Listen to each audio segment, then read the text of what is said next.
Nilinaw ng Justice Department na hindi kasama si Undersecretary Jose Cadiz Jr. sa mga nag-iimbestiga sa kagawaran sa maanumalyang flood control projects. Yan ay kasunod ng pagdadawit sa kanya ni dating Congressman Zaldico na tumanggap umano ng milyong-milyong piso para dalhin sa bahay ni Pangulong Bongbong Marcos. Ayon sa DOJ, naka-leave mula November 21 hanggang 28 si Cadiz at wala rin namang aplikasyon for travel authority abroad. Nang tanungin kung iniimbestigahan siya ng kagawaran, ayon kay DOJ Acting Secretary Frederick Vida, wala silang jurisdiksyon sa bagay na ito. Patuloy namin kinukuha ang panig ni Yusek Cadiz sa mga aligasyon ni Ko.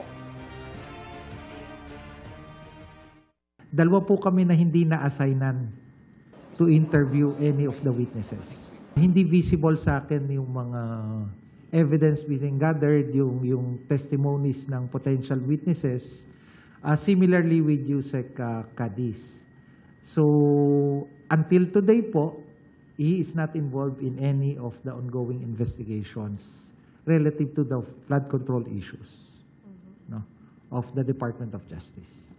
We will maintain our resolute conviction and belief that we need to bring this to the end. Diba? Na kailangan natin, tulad ng mandato ng Presidente, diba?